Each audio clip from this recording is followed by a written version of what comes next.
Good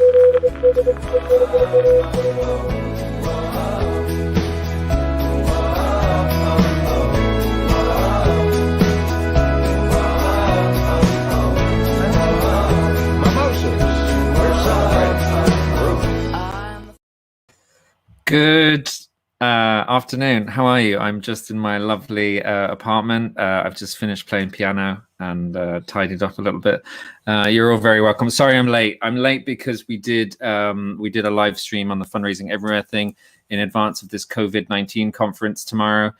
So we're pushing out some free material in advance there. And so that ran a bit over, so I apologize for that. If you're not registered already for this conference tomorrow that we're running with Salesforce, you can go to fundraisingeverywhere.com/COVID-19. And this is, what is this? If you've never tuned into this before, I can't remember what it's called. Simon Scriver's amazingly ultimate fundraising superstar podcast and video chat or something. We'll get there. So what we're doing today is we're chatting a little bit about fundraising, everything that's going on. Think of it as your group therapy, which we're all missing out on at the moment.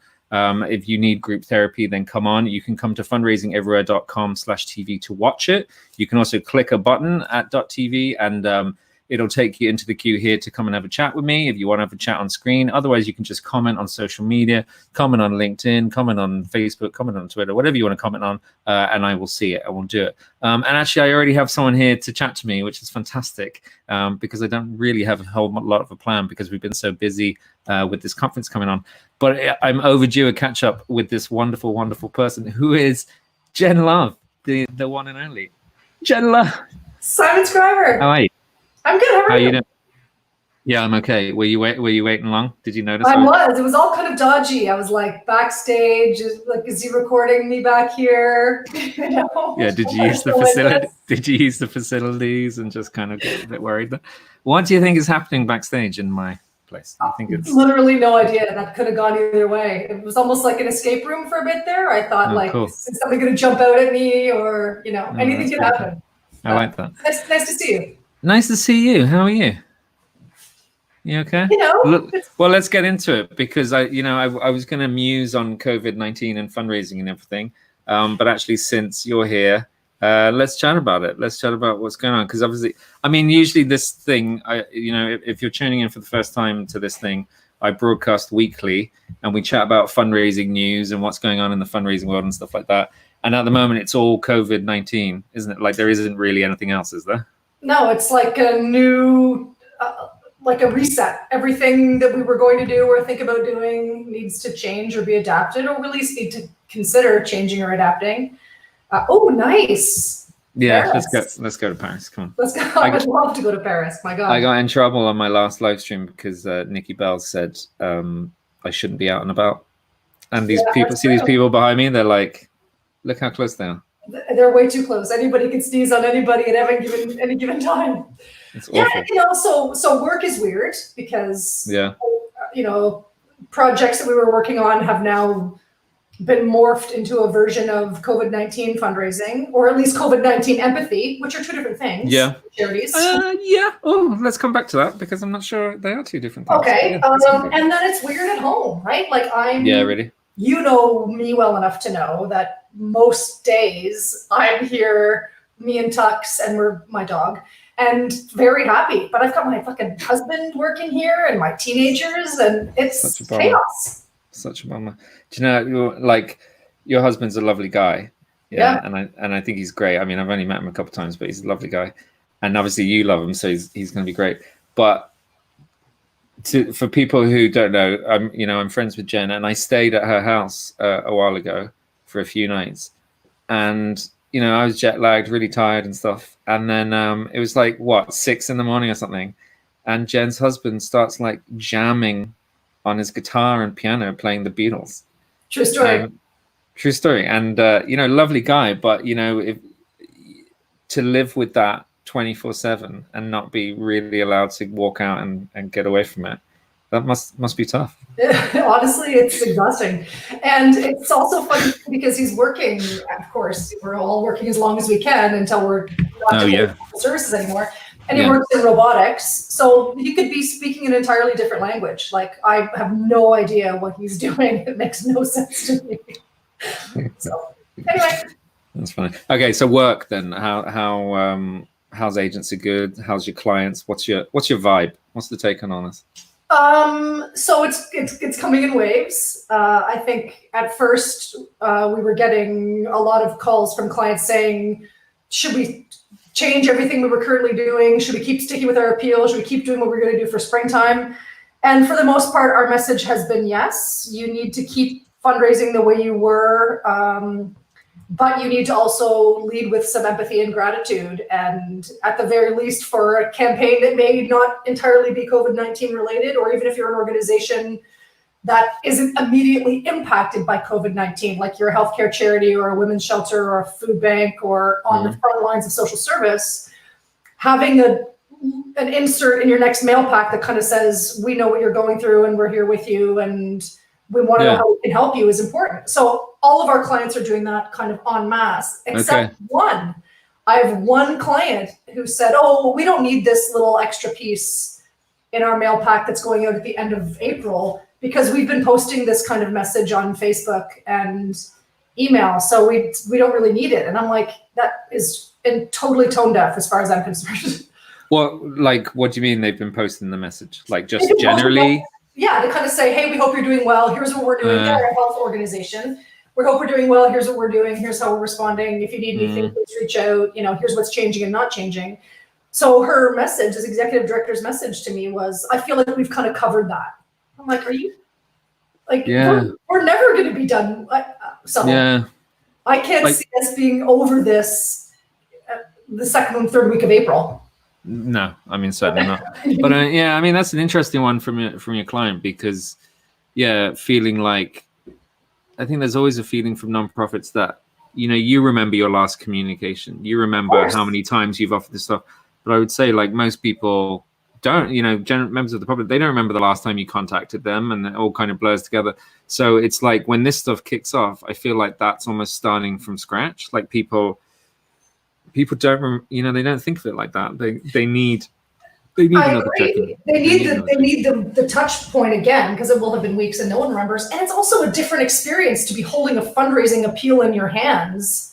Yeah. Even if it's within the next month, that doesn't say, hey, we know things are really hard and weird for all of us right now, and we're grateful that you're part of our family and we hope you're okay. Like it's almost like what I said this morning about it to this client was, it's kind of like are you concerned that people are going to be thanked too much? Are you concerned that people are going to be over empathized? Like a donor's going to feel like, oh, this woman cares about me just way too much. Like I'm over it. Like, well, I don't get it. It doesn't. Yeah, it's What is it? It's a financial decision, is it? Like she doesn't want to spend money on the post and stuff. Well, she's sending a mailing anyway. So it's the additional cost is like sliding it in a like, so the whole back is still together. And that's crazy. Specific thing, and so it's a weird. I don't quite get it. Like I don't understand what's going on there. So and as I was saying on our lobster chat, which will get published sometime soon. I'd say today. Now's the time for vulnerability. Now's the time for us to be speaking honestly, emotionally, openly, and vulnerably to our communities. What's the next? Yeah, I mean this is not a great time, but it's a time for people like you and me who cry at everything and who always it's our like, time. Join us. Join the crazy emotional roller coaster crew. Yeah. What do you think is going to happen? Like, what do you think is the sector fucked? Like, are we going to lose like half the charities, or are we going to scramble back to the main part, like back to normal for the most part? And like some damage, but not a whole lot. Where's this going? I think any organization that was on the ropes is in trouble. I think any organization that has a high membership base, like you are a member of the art gallery and you also give philanthropic donations, I think they're going to need to change some of the way they do things. Because of cancellations? Because of cancellations, yeah. And I mean, I think it is a little bit like a 9/11 situation. After 9/11, there was this huge drop in philanthropy in Canada anyway, and in the US. And I think because most people were sort of reeling from, I want to make sure I'm supporting those organizations that are on the front lines as much as I can. And then it came back. But anybody who can't do 3 or 6 months of either a significant drop in fundraising or very lean times, I think we'll be in trouble. I've already seen in the last couple of weeks, I have clients that have done layoffs, and I have clients that have canceled programs through the rest of the summer. Yeah. So that's going to impact their program work, and it's going to impact their fundraising. There's no question. And another huge thing, especially for you and I, because the only time we actually get to see each other is at conferences. It's hard to, I can't imagine getting on a plane and hanging out with Venice with you for a week anytime soon. Fuck, like, right? You know, it's like Venice is, it feels like you're going to catch something at the best of times. You know, do you know what I mean? Like, it's just coming out of the ground. And the water. Just breathing it in, and it's like the Legionnaires' capital of the world. Right? So, like, I think that's going to be a big factor. And so you Fundraising Everywhere folks were definitely ahead of this whole curve. And I think there's going to have to be a correction around how we run our fundraising professional development, because getting together in big packs and shaking hands and coughing on each other is going to be, even if not fatal, like really sketchy for the foreseeable future. It's a permanent change, isn't it? It's a permanent change. But we don't really know what that permanent change is. I think. Yeah, I mean, like, it has to be. I don't really know what's going to happen with the sector. It's you do feel like it could be I could be naive, but it feels like, you know, there's big permanent changes. People are starting to question a lot of stuff that we were doing that didn't really make sense. You know, a lot of stuff around travel, a lot of stuff about working. You know, there's a housing crisis in Ireland, while at the same time there's all these huge office blocks that are empty. Of people that are empty, and you know, so all these things that didn't make sense. I think we're gonna kind of expose the cracks in them a bit. And then, you know, these countries talking about bailouts. I know Justin Trudeau I think he's already announced like a lot of funding for charity sector, and I think that's going to come in other countries. And it makes you wonder: is that kind of long term going to change the whole dynamic? You know, a lot of us in the charity sector think most of the charity sector shouldn't exist. Yeah, like it shouldn't exist. Like that's what we're working towards, is putting all of ourselves out of a job. Yeah, because the government, the state, wealthy people, the money is there. It should be funding this stuff. And I just feel like, naively or not naively, that this stuff is making us think, okay, there is a better way.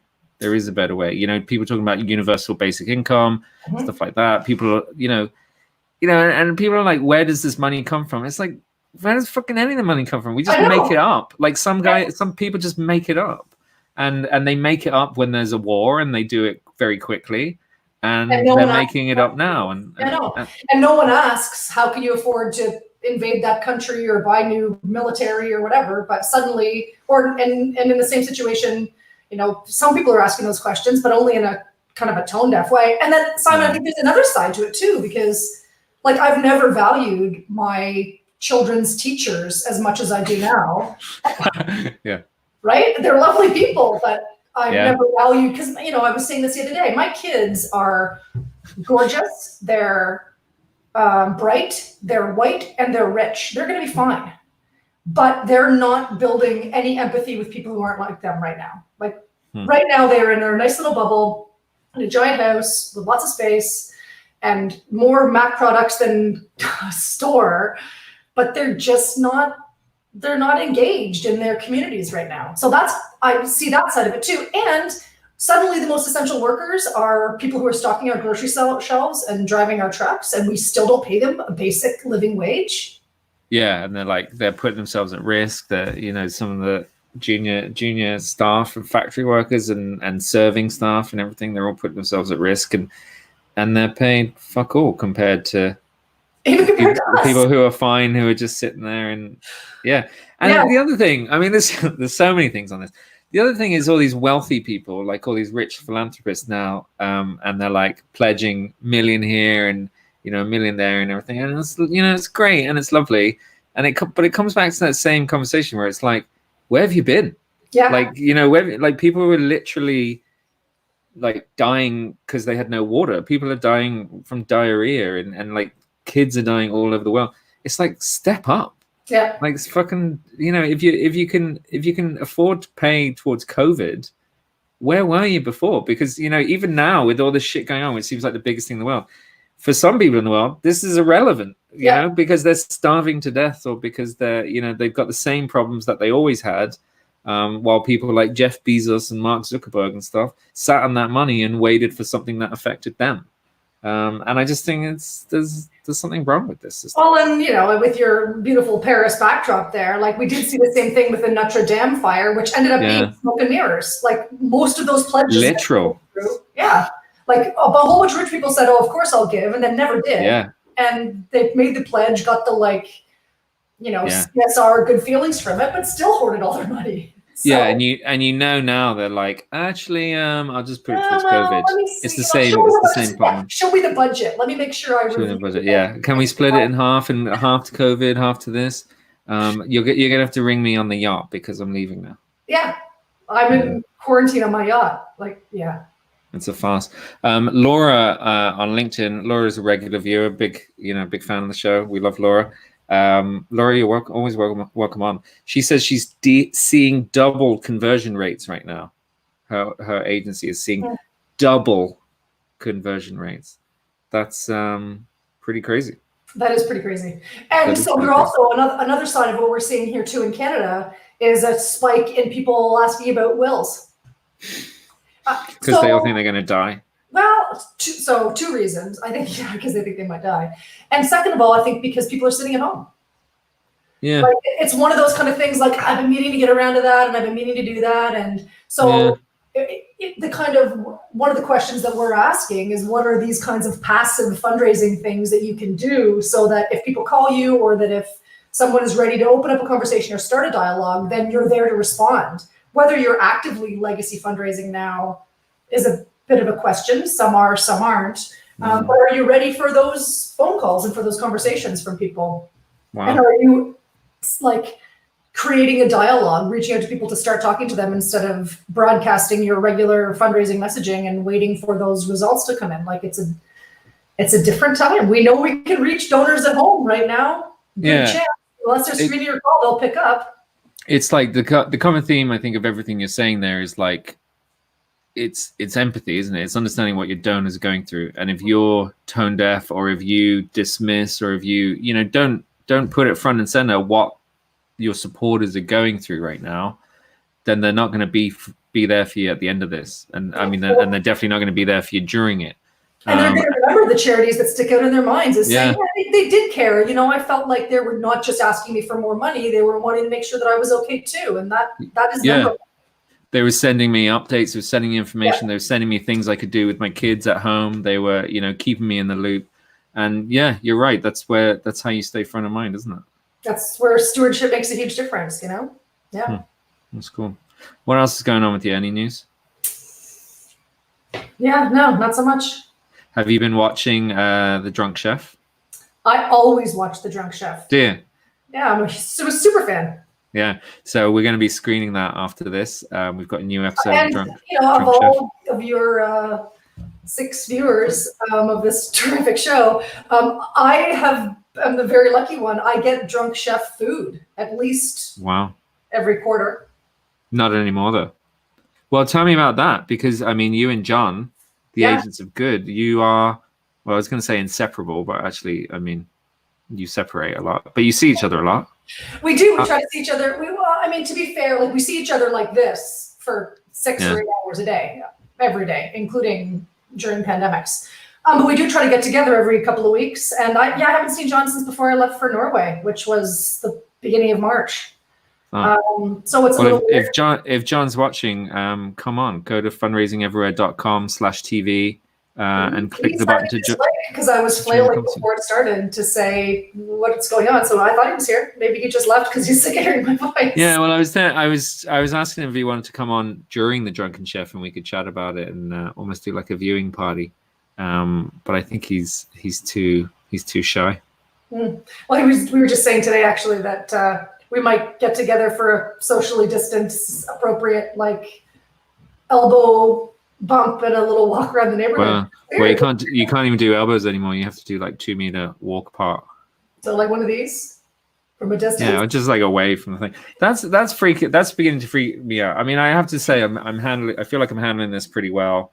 and you know, I already work from home and stuff. Overall, you know, I think I'm okay. But one of the things that is freaking me out is like not seeing my mum, for example, like not knowing when you're going to see them for a month. And I imagine obviously it's the same, you're going through the same thing. But it's the thing with like people like John who, God, the idea that you don't know when you're going to see them next. I know.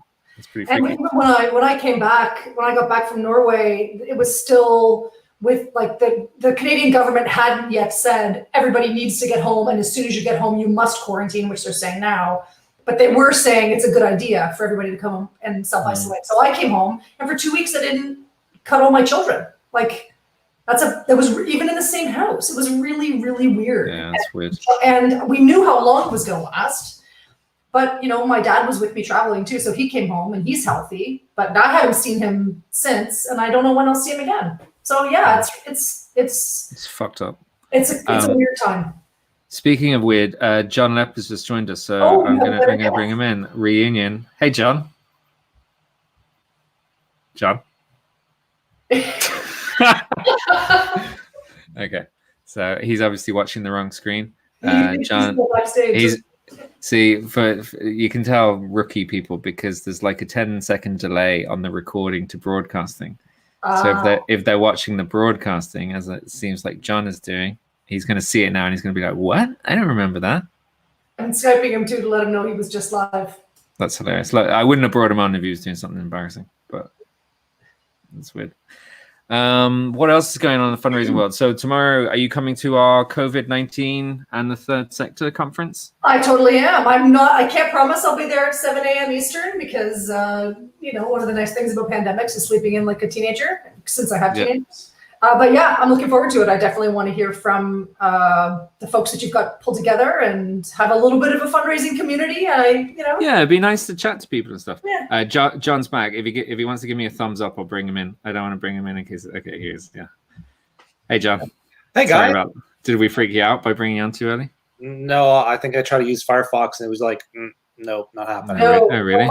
Use Chrome. Firefox should Chrome. Always use Chrome. Yeah, I mean, tomorrow it'll be nice because we have like chat box, we have some video breakout rooms for people who want to just go and chat to people. So it'd be nice. I'm hoping some of our fundraiser friends who we would have seen but won't get to see, I hope they're gonna pop in. Me too. Great How show. are you, John? I'm good. Great show. Are you being sarcastic? No, no, I'm not sarcastic. Okay. Cool. It's good. How are you managing, man? You know, I think like Jem was saying, all of us were just finding some new norms and also trying to do the little things we can to keep ourselves sane and calm, collected. So yeah. What does that look like for you? What do you do? Well, lots of cooking, apparently. Yeah. Actually, I'm completely emptying out my kitchen because it's an absolute mess. I realize I have too much stuff. Like as a human, I'm like overstuffed all of a sudden. Yeah. I don't want someone cleaning up my parents' condo, and I'm like, it's madness the shit we keep, and I just want to get rid of everything. To be honest, I feel like that's one of the permanent changes is this consumption thing. Well, maybe not permanent, but you know, we've become such consumers that, you know, when you found downtime, I was kind of like, okay, where can I go to buy something? And you can't go anywhere. And that's what we kind of did as habit, was just bought stuff. And now it's like there's a lot of stuff we can't really buy anymore. I mean, obviously you can buy stuff online, but I wonder, will this permanently change our thirst to consume? I don't know. Yeah. I want to consume more wine. Fortunately, I can still buy that online. Yeah, you get it delivered? Yeah. I mean, I went on to we have in Ontario, we have the LCBO, which is just like how do you describe the LCBO? They just kind of control all the liquor sales. It's like a state liquor store. Yeah, and I want to try to buy stuff online, but people are buying crazy on the LCBO right now. So by the time I got to check out, all the things weren't available. So that was that website blows too, because you should be able to tell when you're trying to buy it that it's out of stock. Yeah, like it should hold it for you. Yeah. So it's like a Black Friday fucking dash for food online. It's insanity, man. It's insanity. So I'm gonna go direct to the actual wine makers themselves and just buy some wine. Wow. riveting stuff. There's rumors, John. Laura's talking about this, and I've been talking about this. There's rumors that Drunk Chef is going to do a vegetarian or vegan special. Is that true? I can neither confirm Not or deny that rumor. Yeah, I've got a lot of things in the pipeline actually. So Wow. Yeah, trying to cook up some good ideas. Oh, good one. Wow, good. For the show. Bring out a couple virtual guest chefs would be Ooh, working on that. Yes, trying to negotiate with a couple people on that. Gordon Ramsay keeps ringing me, and I got to put him on the back of the queue. Or not today. Not today, but soon. So that's happening, and it's, Can I make a Drunk Chef request? Sure, why not? Can you please, next time you're filming, actually turn the camera around and show everybody all the stuff you've cleaned off the counter that's normally there? Because the cleanliness of your kitchen in your shows is 100% fake news. Hey. oh really? It's like a studio, like it's not like that normally. Yeah, bitch, please. It's hard to keep kitchen tidy. It is, especially when people keep coming to your kitchen and dropping shit all over the place. I spend an hour cleaning the freaking thing just before I do an episode, which is why I don't do more episodes, frankly, because dude, because the cleaning. Yeah, so much work. Why don't you do a spin-off show, The Drunk Cleaner? You get like wasted and just kind of fall over the place, like wiping the curtains down. People ask me for hot. Go ahead, sorry. If you're looking for a guest who would do a clean cooking in the kitchen that's still dirty from the breakfast dishes this morning, but making dinner. Yeah. You know who to ask. My kitchen is filthy all the time, and I know yours is too. Yeah, it's a disaster. Like right now, it's disgusting. I know, I can't even go in there. No, every time I go in there, I'm like, go in I don't even want to eat in here. So you're gonna have to move. Virus. John, what's the vibe out there? You've been talking to people internationally in the nonprofit sector, a lot of charities, a lot of fundraisers. What's the buzz? Well, You got your finger on the pulse. The buzz is just uncertainty. Like last week, I watched a webinar that Sean Triner did from Oceanic, and it was really good. But he's like, right now there is no strat plan, and that's kind of. And the thing we keep saying to organizations, the small ones, the ones that have always been a bit nimble, that have been always a bit vulnerable, as we talked about in our Lobster chat this last week. I mean, they're the ones who I think are going to kind of win this day. Like Jen was saying earlier a few minutes ago, we see a lot of people just kind of sitting on their hands a little bit. Like we should every professional fundraiser, people who know what we're doing, which we do, we all know what we're doing. We should be absolutely fucking swamped with people doing everything out there to connect with donors, to be showing them gratitude, to be, like Jen was saying, they're sitting at home doing nothing right now. We should be calling them. We should be mailing them. We should be connecting with everybody in every way we can. And I see lots of organizations doing nothing. But do you know what I was there? And I totally agree. But one of the things that popped into my mind the other day was there must be a whole rake of organizations who not allowed in their office. Yeah, they've been made to go home, and they actually don't have access to their donors. Well, Clay was saying not that long ago, I was chatting with him last week. No, seriously. Well, no, I was just looking at John's face. John was like, I worked for a charity in 2001 to 2005. So the world is, in theory, a little different. But there would have been absolutely no way for me to be able to have access to the server, access to my files, access to the database. And if I did, it would be sketchy as hell and super slow. And so Clay was saying, and I think Cindy Wagner was saying the same thing not that long ago when I was chatting with her, this is a time when we realize how hugely flawed our systems are. Small and medium-sized charities who run on a couple of shitty laptops that kind of get by on a wing and a prayer, that it would be very difficult to be at home and work effectively. So from a system perspective, people are definitely feeling that, no question. I mean, even cloud-based databases, donor databases, is relatively new. Yeah. It's relatively new. Still like a lot of Razor's Edge, the basic one, you're not going to be online for a lot of it. You're not going to be able to access it. And it's one thing like accessing this stuff with time to prepare, and you bring in someone and your IT specialist can check the security side of it and make sure you have the right equipment and stuff. But when you're here we've been given a couple of days to like grab our shit and get out of here. it's just not going to happen. And so there must be fundraisers who are sitting at home like with all these great ideas and intentions. And it's like, I literally can't get a phone number. I can't find my donors. I mean, at least things like MailChimp and stuff like that, they'll be able to get into and maybe keep emailing. But not every organization is cloud-based. It's just, it's not a given. And it's one of those things, like that kind of hygiene is something that always gets bumped from a capital expense. Like it's the end of the budget year, we're supposed to do an upgrade, but we ran out of money, so we didn't do it. And it takes something like this to make you realize, oh my God, our systems and our tech are a mess, and to fix them is going to cost us a shit ton of money that we don't have. And we're not raising as money as effectively for the next, some charities won't be raising money effectively for the next number of months, or who knows how long. So yeah, it's definitely it's not an easy solution. Yeah. Well, if Clay was watching, he could come on and explain the data side of it to us. What's the story? Do you know much about this Canadian package and what they're trying to do for nonprofits and people? Are they talking about a universal basic income for Canadians? So they're talking about for anybody who has their employment status change, there's going to be 4 months of basically universal basic income from the federal government. Okay. Small businesses are also getting certain kinds of support and help for either their own kind of capital or their own employees.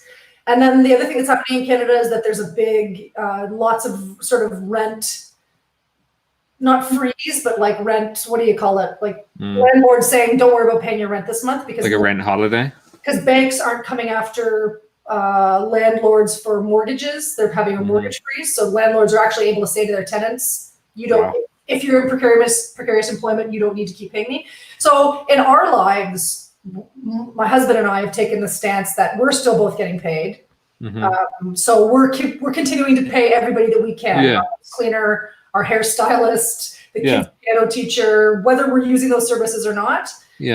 And so I think that's quite common among Canadians. I'm hearing this from a lot of people in my own circle.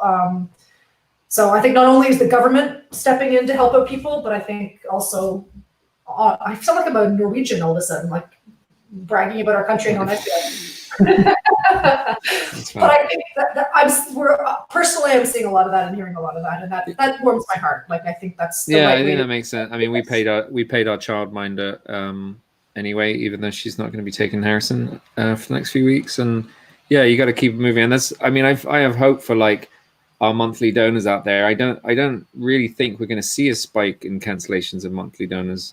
I'm not convinced. It depends what happens, but I think a lot of them are going to, nest in tighter because they know their charity needs them right now. So I'd be surprised if monthly donations really kind of started to cancel more than usual.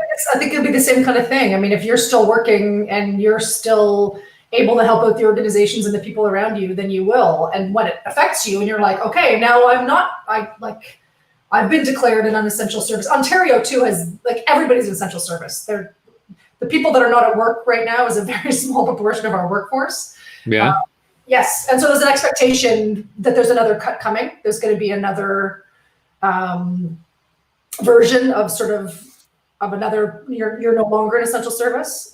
It makes no sense that, there's some things that make no sense. I get you. And I was saying this to you the other day, Simon, we went from, in the last 18 months, we've gone from cannabis being entirely illegal to an essential service in this country. It's like all the pot shops are staying open because why? Medicinal? Medicinal, and also I actually read a couple of really good articles about it, that not only is it, I think medicinal you would get delivered to your house, but it's also because, same with our LCBO, the liquor store, because it's considered a coping mechanism. Wow. And if you want people to stay at home, if we close the liquor store and the cannabis shops, then there would be people living with addiction suddenly being in crisis. Yeah. Wow. Do they deliver? You can get cannabis delivered, and you can also go into the store around the corner from my house, which is still open. And there's like hand sanitizing and social distancing, Interesting times. Actually, I need to talk to you about something, Jen. It's unrelated. People are sharing recipes on my LinkedIn. Tim Ekrit. Hey, Tim. Thanks for tuning in. He says his wife made him an amazing vegan birthday cake at the weekend. First of all, that just is funny, like, because he says he's not a vegan. So his wife is like, fuck you, I'm making a vegan birthday cake anyway. But still, that's nice. But a chocolate cake made with avocado. What do you think of that, drunk chef? Fucking hell. Why? I kind of, that's weird, isn't it? Yes. What does the avocado do? Give it a little twang? My sister-in-law is a very health-focused chef, and she makes the best chocolate pudding I've ever had in my entire life, and it's avocado-based. Wow. And it's delicious. That's cool. John's always skeptical. Yeah. He's shaking it off. He's like, no. You're not a big chocolate man, John, are you? Yeah, I don't. I'm not into the sweet stuff too much now. So I mean, so we can't expect a dessert episode of Drunk Chef. Probably not. No. Fair enough. I mean, no. Okay. And baking's so different than cooking. I mean, it's a totally different. Yeah, it's different. Were you going to say art form? Different art form? Yeah, I mean, it's like, I always say to people, like, baking is like playing the acoustic guitar. If you fuck up the frets and get your fingers in the wrong place, or your ingredients are off, it's disaster. Whereas cooking is just like riffing on electric guitar. You're just like, yeah, the whatever. And what are you talking about? That was the worst air guitar I've ever seen in my life. What are you saying? What are you saying? If you picked up an electric guitar and half-assed it, it would still sound great. Is that what absolutely? And cooking acoustic is his point. Yeah, versus playing acoustic guitar, you need to really bang on, because otherwise it can fall apart really quickly. Let me just try that theory. Can you imagine? Can you imagine if I pulled out an instrument? How annoying that everyone's just like, "Oh my god, this is the worst!" Like a guitar at a party. What would be the worst instrument that I could pull out if I was like, guys, actually, I just want to play something. No, what's the worst? Like bagpipe. Can you imagine? No, it's just 15 more minutes. Yeah. Tim's saying avocado instead of butter. Yeah, for the vegan. No. Butter, 100% butter. Yeah, team butter all day. Team butter. Not margin, butter. Butter on avocado. Yeah, just dipping avocado into butter. Butter, yeah. Oh. Okay, what else do I have to talk about? I mean, really, it was a COVID special. It's turned into like a just talking shit special. So tomorrow we have our COVID-19 conference. For anyone who wants to register, you can go to fundraisingeverywhere.com/COVID-19. We also have karaoke tomorrow, later on tomorrow. Would either of you be interested in some Fundraising Everywhere karaoke? John is a karaoke hater. Yeah, me too. Jen, do you like karaoke? I don't mind karaoke. What's your song? Jolene. Ooh. Have you had the slowed down version? No, but there's the White Stripes version, which I like. Yeah. Can we cue Jen up to do a bit of a version right now? Yeah. No. Let's do it. No. I'll get the music queued up, Jen. You sure? No. Yeah, just take 1 second. Let's just get a little taste for this. I need this. I need this in my life right now. Seriously. Yeah. Jolene, Jolene, Jolene, Jolene. Do you want me to get music? No, that's enough. Okay. Well, tomorrow is proper karaoke, so you should totally come and do that. We have a new lobster chat coming out today. And it's April Fool's Day. And my mom's birthday. Your mom's birthday is on April Fool's Day? Yes, and when she was born, she was the firstborn, and she was early. And my grandfather was a doctor, and he was working at the hospital. And my grandmother came in to have my mom, and nobody believed him. He was like, "No, she's here. She's downstairs. I gotta go." They're like, "You're tricking us on April Fool's Day." So yeah, it's Anne's birthday today. Love you, Mom. I'm sure you're not watching. What a terrible. No, she does. She watches this religiously. What a terrible April Fool's joke. It's a great thing. I mean, me and my friend Tom Reed, he might be watching, but we hate April Fools. We like every year we're like have a big moan about it. And that's one of the good things about COVID-19 is I think it's like put the kibosh. Yeah. In fact, lots of people on Twitter were saying, "I'm not. If you do an April Fool's jokes, I'm gonna immediately unfollow you. I'm out." No one's got any patience for it right now. Yeah. Not enough with your shit. Yeah. That is hilarious that people refuse to do it. That's really good. Okay, well, sure. I mean, that's it. I really appreciate you guys coming on and having a chat. It's fantastic. It's really nice to see you. Yeah. What we're going to do is we are going to queue up Fundraising Everywhere TV now, so FETV. If you haven't tuned in before, every Wednesday we show some shows and information and interesting stuff from the nonprofit sector. This week we have an episode of Drunk Chef from our very own John Lepp. What's the dish? Oh, what's the dish, John? Why don't you just watch the show? Why should I tell you? No, but give us a taster. Preview. It's meat, isn't it? Chicken koftas. Chicken koftas. Okay, so stay tuned. We got some chicken kofta with a John Lepp spin. Then we have an interview with Kashana Palmer. Everyone knows Kashana Palmer. Kashana TV is coming up. Mo from The Unsteady Hand. What a highlight reel. He's coming up shortly. Nice. And then we have Howard Lake. Howard Lake is going to tinkle the ivories and play us some songs on the piano. So please, everyone, do stay tuned for that. That'll be fun. And then coming up in coming weeks, we have Wayne Murray is hosting Charity Island Discs, where some famous faces from the nonprofit sector come in and talk about the songs that changed their lives. That's cool. And then we have Gold's Gone Wild, not Gals Gone Wild, Gold's Gone Wild, which is it's like a non-profit version of The View, and that's going to be starting up soon. So Marnie and Sarah, Canadian, Halifax. Yeah, very very Canadian. Nice. So that's FETV. So please stay tuned. Please keep coming back every Wednesday. And that's it. I'm going to say goodbye to my lovely guests now, John and Jen. It's really nice to see you. I hope you guys are doing okay. I miss you. Miss you too. But hopefully we'll be back to it by the end of the year. Hopefully. Next year, man. We'll just kill it in 20. make up for it. Yeah, we'll just go crazy. All right. Well, au revoir from Paris. And Yes. thanks, guys. I'll talk to you soon. Ah, Jen and John. So sweet. Okay, so that's it. I'm going to say goodbye to you guys. And then what I'm going to do is I'm going to queue up the Drunk Chef. And then remember that's followed by some Kashana TV, which we can never get enough of. Mo from The Unsteady Hand, and Howard Lake is going to play some piano for us.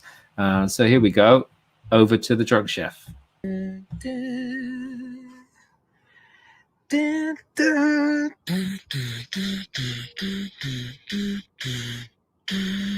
Yes. I used to drink, I used to smoke, and then I dance. I used to drink, I used to smoke, and then I dance. Well, it's public living in this crowd room.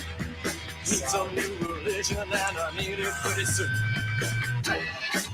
I used to smoke, and then I dance. I used to cuss, I used to fuss. Welcome back to another brand new episode of The Drunk Chef. Today I'm making actually a pretty easy dish, and it's called chicken koftas. Chicken koftas. Anyways, koftas are sort of like kebabs, but they're not kebabs. It's koftas. And usually it's made with lamb, but I'm using chicken because that's easier to get than ground lamb. So anyways, I'm going to show you how to make this pretty easy, very quick dish, and I'm sure it's going to be delicious. So the ingredient list for the chicken koftas is pretty straightforward. I'm going to take some ground chicken from the sausages, parsley, cucumber, onion, some tomatoes, chili flakes, Greek yogurt, pitas, of course, and mint. And this is going to make a very delicious dish. I don't know why I keep doing this. So I got about 4 sausages per pack. I think I'm going to just do like about 6 total of them and get all the ground chicken out of that into my bowl.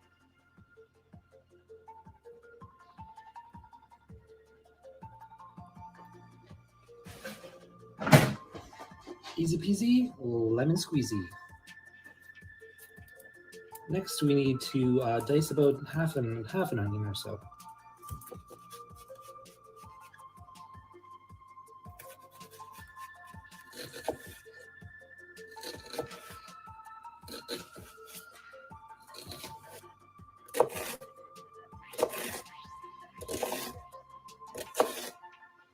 Gonna add that in.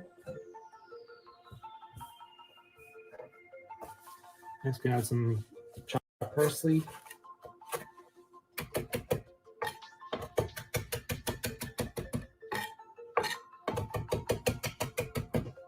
And then I'm gonna add some red chili pepper flakes, just like I don't know, half a teaspoon or so, maybe a bit more if you like a bit of heat.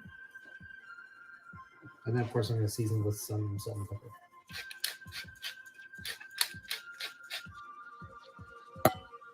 Cheers. Sometimes when you're doing this, if you're trying to make, like, say, 8 patties exactly the same size, the way I do it is I just take the whole clump of all the mixture and I basically just start dividing. So I can feel with my hands that that is about half and half, half and half.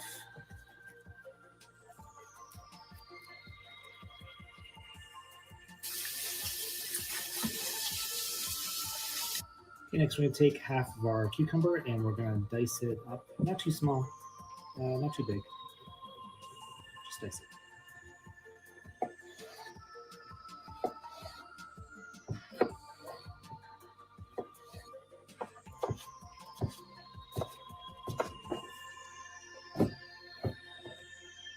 Here's that, I'm going to add about half a cup of Greek yogurt. Bit of salt, bit of pepper. And the last thing I'm going to do before I just take a little bit of a, refreshment break is I got to slice up this tomato, and that shouldn't take too long. And then light the barbecue and put it away. We're going outdoor cooking. First outdoor cook of the year. Burning off for all the manufacturing chemicals. Yeah, baby.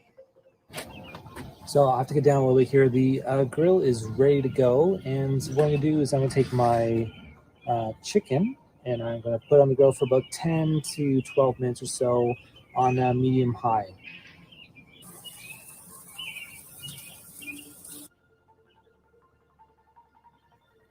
About halfway through, we're going to give these a bit of a flip.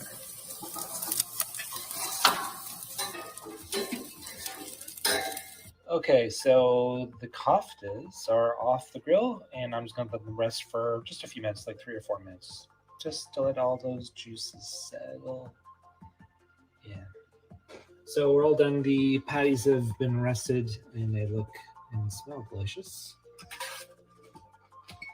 And I'm basically going to just put a couple patties on each pita. And I'm going to top that with a bit of tomato. And then my cucumber. And I'm just going to add some of my fresh mint to that. Just give that a bit of a full over, and there you have a very delicious chicken kofta. So easy. Enjoy. I used to drink, I used to smoke, and then I dance. I used to drink, I used to smoke, and then I dance. Well, it's public living in this crowd room. Need some new religion, and I need it pretty soon. I used to smoke, and then I dance. I used to cuss, I used to fuss.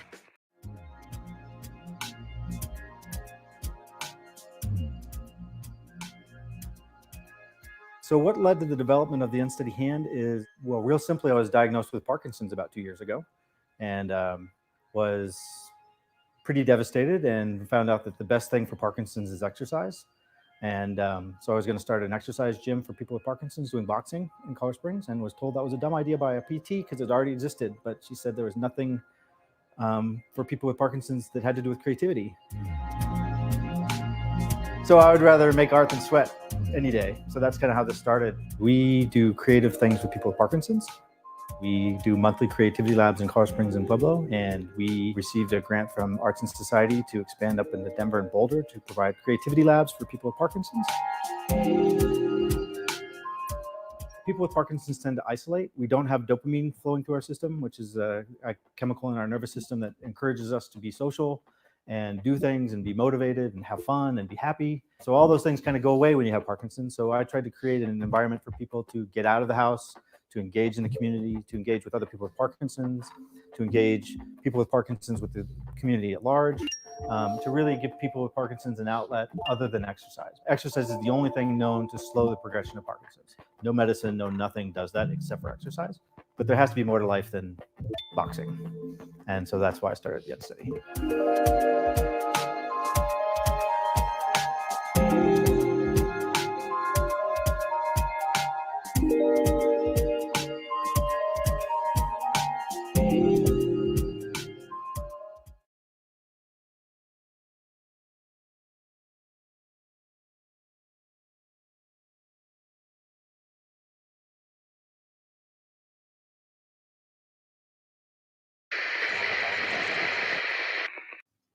Hello, I'm Howard Lake from UK Fundraising, and welcome to the first fundraising tune of the day. We're all working from home now, so I thought I'd share part of my home life as well as running UK Fundraising. I keep myself sane by playing the piano pretty much every single day. So I'm mixing in my piano pieces with some fundraising tips. So this is the very first one. And it's by Mildred and Patty Hill. I think you might recognize the tune.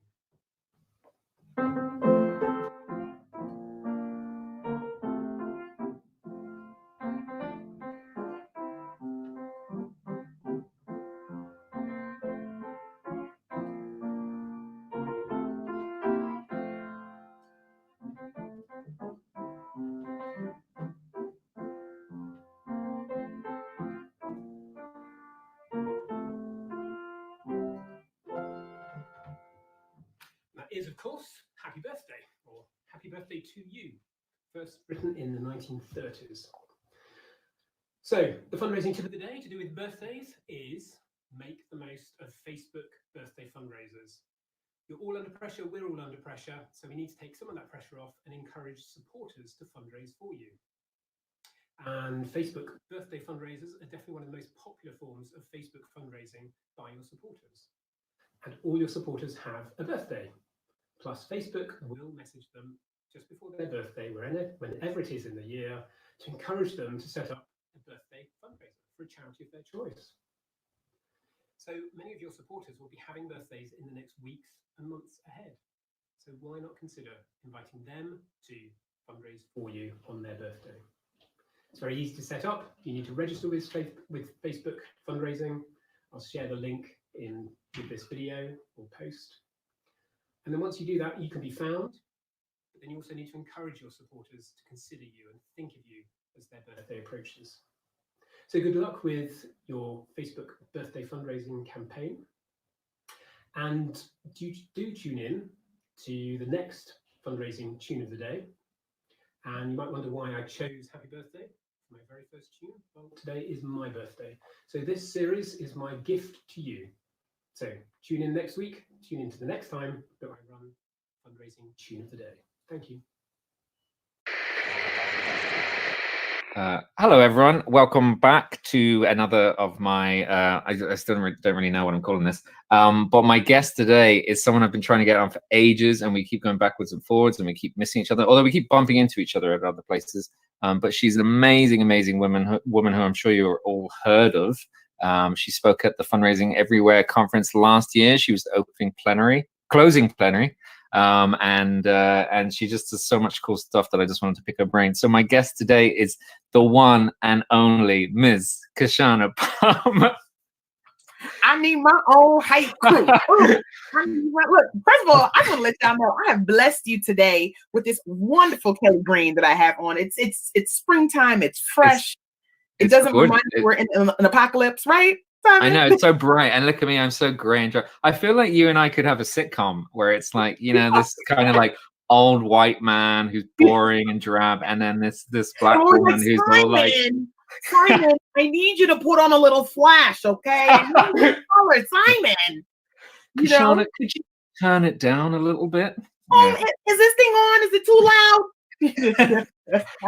good. I think I don't know if we drive each other crazy after a while, or if we would just be like, You probably would.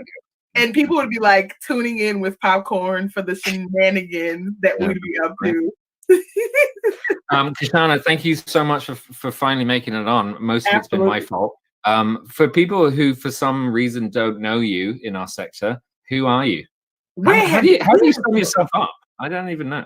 I have no idea. I think I just sprung up out of the earth like magically overnight. I always tell folks, like, I've been in the charity sector for now nearing the corner to 18 years. Y'all, I started out in investment banking, okay? I was in London. I was working on bank. I was at B of A doing equity research, living the life, okay? Yeah. And then I was homesick, you see. Yeah. And I had not had a boo. I had a boo at home. And he told me to come home. And I was like, okay. I thought there was going to be like a ring or something. There was no ring. But I came home. He just wanted you to come home. He wanted me to come home. You know, so I got my MBA, and then I didn't know what I wanted to do with my life. And so I applied for a job at a nonprofit. Yeah. Yeah. That's how it was just that. And was that fundraising? So I started out as a grant writer. Yeah. Okay. I didn't know it until about 3.5 years later that my entire team had a running bet on how long I would last as a grant writer.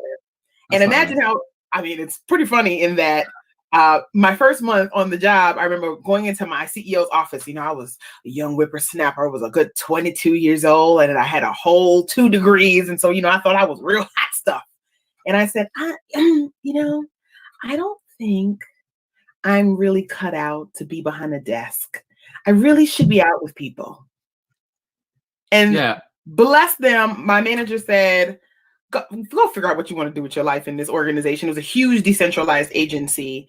Okay. And so I was able to spend some weeks shadowing different VPs and being out in the field with executive directors in their neighborhoods. And I found that I had a knack both for numbers and also for figuring out how program design, evaluation, and fundraising knit together to be able to start making the cases before I even knew really what fundraising was.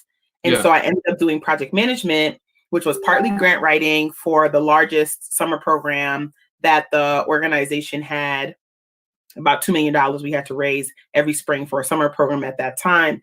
And then for the rest of the year, I worked with executive directors on how to turn their books Black, basically, because they were just raising money to keep people employed. And it wasn't really with a programmatic and outcome focus. So I wasn't well loved, but I was well respected. Yeah, you got it done. I got it done. I can't really imagine you as a grant writer. I mean, I'm sure you're good at it, but your personality, I mean, as long as I've known you, which is only a year or two, you're on stage, you're pretty, you know, big personality, you coach, you mentor, you lead, you run all these projects, you write books. You don't kind of fit the typical grant writer personality, which is at home alone, you know, grinding these things out. Grinding out. And I never fit. I don't even remember applying for that job. I just want to tell y'all, friends, I probably applied for the VP of advancement role. I told you I was obnoxious, didn't I? Yeah. And they're like, just put her in grants. And they were like, this kid is crazy. Just put her over here, you know? Yeah. And so you're right. But what it did allow me to do very early on was learn a couple things. One, how to do program design. And so I think a lot of fundraisers are gifted in relationship building and in making the case and in connecting with folks. There's a small number of us who are gifted in closing, etc. But when you are able to understand program design, program evaluation, and how those things knit together, you're a force with your programmatic team members. And then when they see you coming, they actually are greeting you with their coffee mugs, you see. They're not running away going, you again. Which, if you go to any conference, if you listen to any webinar, when you talk about the relationship between program and development, there's always some tension. Yeah. Because program team members feel like development folks don't get it. Development team members feel like our programmatic, comrades are not urgent enough. And so my background in being able to develop and design, because I was writing, I think really helped me to understand like the basis of the case of mission and how to accelerate mission. But as soon as they let me get out with the people, I didn't look back. Do people, this is I don't know how you're going to take this question. But do people like you at first? I mean, because I liked you at first, and I imagine people like you at first. But do you rub people up the wrong way? I rub people the wrong way. One thing I will say about me is that I am polarizing in that when you meet me, you either love me and like, God, where have you been my whole life? Yeah. Or you're like, this girl is that is a lot. There's a lot happening over there. A lot. And I'm like, you're darn right, there's a lot. Yeah. You better get into it. But when I was 22 and when I was 23, you know, I was sort of my grad school advisor. I remember he said to me that I wasn't a bull in a china shop, that I was a velvet covered baseball bat. Oh, I like that. You like that? Yeah, that's you. Not till 2 or 3 days later that you see you got bruises, you see, Simon. Yeah, I can see that. And I see your like bling nails and stuff, but I can also see them like coming at me. Come on, you see that? Okay, listen, friends. When you are a fundraiser, and particularly if your organization is a little bit more traditional or a little bit more conservative, you know, you have to find your ways to freedom. And my way to freedom since I was a teenager is through my nails. And so it has gotten me in trouble at some organizations over the years. I want you to know. They were trying to control me, Simon. They were trying to hold me back. Yeah, well, they have a some organizations have a like view of how you should look and stuff like that. I know like people talk about it in our sector a lot around tattoos and things like that. Absolutely. That some organizations really frown upon it.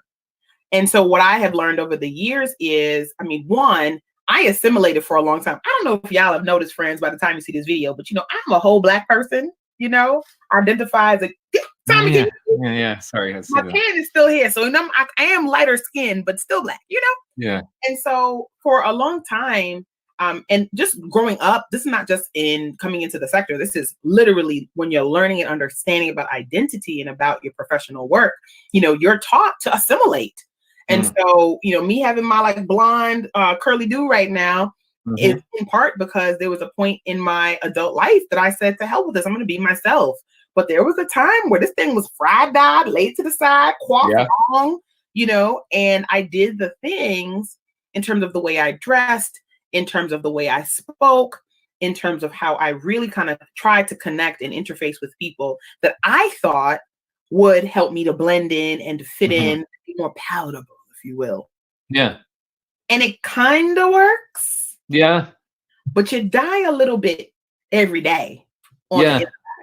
Yeah, it's like doing twice as much work because you're kind of like, you can't really relax and you can't really, it's hard. You're on edge all the time. It seems to be like, I think it's definitely a young thing. You know, when you're younger, you feel you have to do it. People of color talk about it and women talk about it, that there's more pressure for them to kind of conform and things like that. But as well, the other thing is when you're working for an organization and now you run Kashana & Co. So you're the boss. Absolutely. And also I'm not immune. And I think that that's an interesting sort of like falsity we live in when you're a consultant. So when I into business full time myself 4 years ago, I had already had a part-time practice for 6 years before that. Yeah. And I had to make a decision about the types of clients that I would go after. Yeah. The types of clients that I thought would be attracted to me, so much so that if you go to my website right now and you go to my FAQs, it doesn't even really say FAQs. It says, we go together if, and we don't go together if, because this is a relationship. Yeah. And so I need folks to understand that I am not your cup of tea if. Yeah. And thankfully I have a wonderful squad of consultant partners just like you who, if I'm not your cup of tea, listen, there's somebody else that I can refer you to that is gifted and wonderful that you may align with better. But I had to, in my own mind, like really make peace with that because I had to make decisions about how I wanted to show up in business and about how I wanted to show up on stage, even down to when I was writing my copy in 2016 for my first version of my website. I cuss like a sailor. Simon, you know that. When we're together, like, give me the beer and the cuss words will come. I had to make a choice about whether I would ever use profanity. Use profanity. I had to make a choice about whether I would use profanity when I was speaking, in my writing, and in anything else, because what does that say about me if I choose to do so. Even though that's who I am. My parents have been on me since I was 11 years old. They gave up when I was 12. They were like, I don't think of you as a swearer. I don't remember you really swearing. God. No, yeah. Okay. It's terrible. Well, this is an interesting one because I get pulled up on for swearing sometimes in like training sessions and things like that.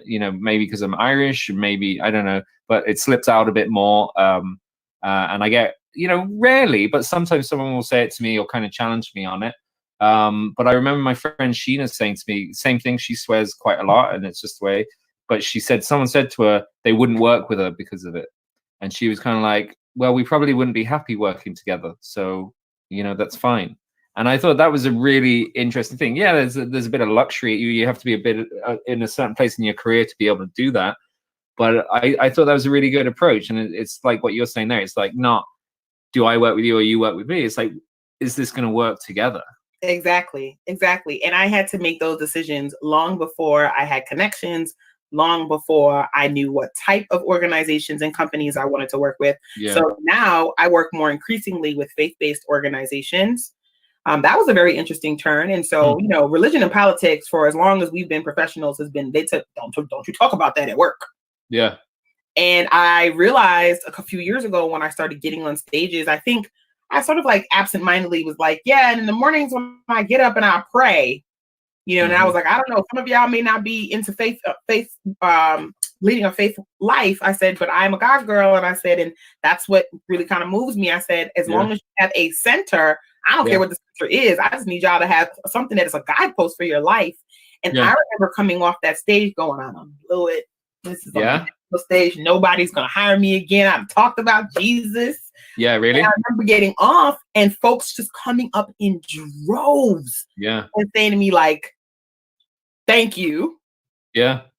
Wow, you touched me. And then all of a sudden I started getting calls from like faith-based organizations and faith-based institutions. And so interestingly, my decision to leave part of my personality, which is using profane language, out of my professional life ended up being one of the things that I'm glad I made a decision about, because although I don't think cussing and faith have anything to do with each other, you can have a potty mouth and still love on the Lord.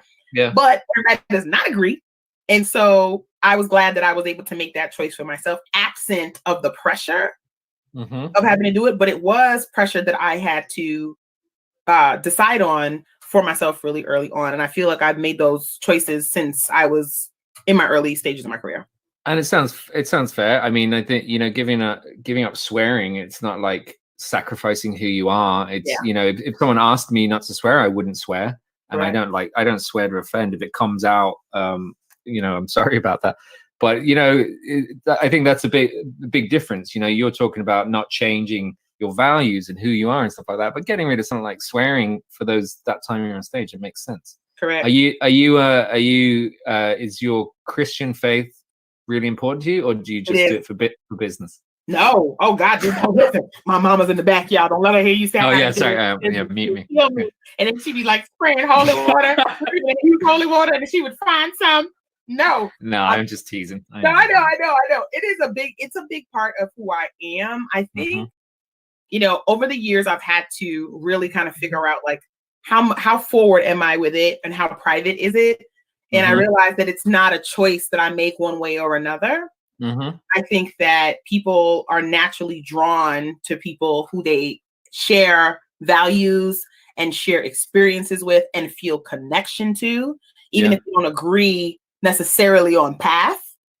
And so what is most important for me as it relates to my faith is that I have something that I believe in, that it guides how I treat myself, my child, my family, my friends, my professional colleagues, clients, etc., and that radiates into how I live in the world, meaning that what you see is what you get. Like, this is Kashana on Thursday at 3:00 on Friday morning. After Kashana's had 2 good fingers of whiskey. I mean, it's who I am. Yeah. And if you love it, great. If you don't, also I get it. I'm not that bad. And so that's how it's kind of really shown up for me. And it's really held me in places and spaces, where things have been just like not the best. Yeah. Yeah. I mean, you do so much. You have like so many projects going on. It's hard to like pick out one thing to talk to you about. But I think I'd be like wasting time talking to you about, you know, fundraising strategies and the practical stuff, because you know about that stuff, but it's out there. The thing that always catches my attention when you talk or when you write, anything you do, is you talk very much about what's the best phrase for it? Like, it's self-care, you know, but even more than that, it's like self-love. You know, you coach people, you mentor people, but you kind of reassure people that you've got to look after yourself. You've got to put yourself first. Even in fundraising, even in a selfless act of working for a nonprofit, like you said at the conference last year, if your tank is empty, you're no help to anyone.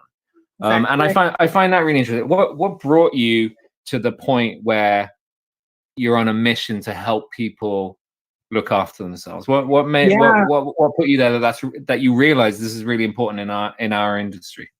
Illness. Yeah. And getting quit fired from a job. And notice I said quit fired. So quit fired, y'all, for those of you who haven't heard that expression, I don't know if it's a Kashana Simon, but I definitely have been using it a long time. That's when you get fired, but they give you a nice package so you can say you quit. Okay. So after getting quit fired from a job I really loved, as a chief fill in the blank, you know, I realized that I went into that job exhausted and I knew it. And I knew I shouldn't have taken that role. And I let things like being a single mom and having at that time a real youngster to care for, guide my decisions, being a divorcee and the shame that came for me with that the life I created for myself that I didn't have anymore. And I couldn't find my way to a different life because it's all I ever wanted. I let those types of things that were happening in the background guide my decision making and really turn off my discernment. And so I would look up and be in roles that paid really well, that were not the right fit. Mission was good. Staff was a little cray-cray. You know, founders were a little nutty butts, but they were a little nutty. You know, if you're a founder, like I founded they all are. So, you know, my team now is like, you know, Kashana's a little touch. So I joined the touched crew. But you know, it allows you to ignore decisions that you otherwise would go, nah, I don't know if that really is the right thing for me to do. And so what I found was that I'm already a workaholic, and I talk about martyritis, you know that, which is when you are a workaholic, but you're doing it so people can see, look at me. And I already know that work fuels me. I've always loved work since I was a kid. You know, like I was like, ooh, give me a job and a paycheck. And so I allowed my love for work, my desire to prove myself, my shame of not having the life that I really wanted to have really fuel my blinders being turned off and then burning myself out completely. So much so that I was ill for weeks at a time, that I was still trying to work while ill. I noticed that other people were talking about it with a little bit of pride too. You know, I was sick and I worked with the flu. What? Yeah. Like true martyritis. Correct. And so I started to realize that 1, I'm not alone. 2, lots of us do it. 3, both women and men do it, although we tend to put a lot more emphasis, I think, on women because depending on where you live in the world, women are more tend to be seen as more caregivers and are in that role more often. But men are suffering from it too. And so I said, there's a lot of good work out there happening around our fundraising sort of block and tackle. I was already starting to really call attention to leadership in action. And so that's when you're a leader of an organization, a team, your vertical, your department, et cetera, then how do you manage people day to day so that you're taking care of the people, the process, the projects? And at the heart of that is if we're not taking care of ourselves, of your health, your mental health, your physical health, you're not eating right, you're not shaving, you're not whatever it is. Not you, Simon. I've come to really love and adore that right. 5 o'clock. Is it 9 o'clock? What is that? A 5 o'clock shadow or 9 o'clock? Oh God, it's like days. Like and all gray and everything. Yeah, it's good. It's a good look though. But like, like when you're neglecting yourself in whatever way that means for you, you bring that mess to work. Yeah. And Yeah. so that's what really just sort of started to really fuel my thinking about it, reading about it, the psychology of it. If I had time, I'd probably go back to school and get a PhD in it, because I'm just really obsessed with our ability to understand how we treat ourselves around our health, our overall health, and our ability to be able to show up powerfully at work.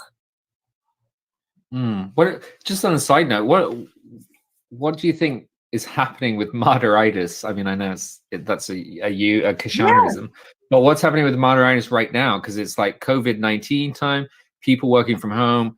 It's a weird one because you can't be seen working. Yeah. So is it manifesting itself? People sending like emails just to like show they're working? I think yes, there's a whole lot of busy going on. I mean, I was talking to a friend the other day, and I was actually writing an article this morning for one of the large publications here in the US. And the author was asking me about like healthy routines for working from home. And one of the things that I said was being able to block your time appropriately and teaching people how to respect your time. And that starts with you respecting your time. So I was talking to a friend and she was like, now all of a sudden I have meetings from 8 a.m. to 7 p.m. I said, what the heck? And she said, it's because people on the West Coast in different time zones, they can't get started working till 1 in the afternoon because they have their young kids at home. She doesn't have kids. Then people on the East Coast, they're getting started at 8 so they can shut off at 2 because they have kids. So depending on sort of what your life is like, that's now being thrust into work, where before there used to be some separation of that. Yeah. And so you see a lot of like busy time on the calendar, people they're lonely and wanting to connect. And for organizations that used to really push having FaceTime, now all of a sudden you see a lot of flurry of busy.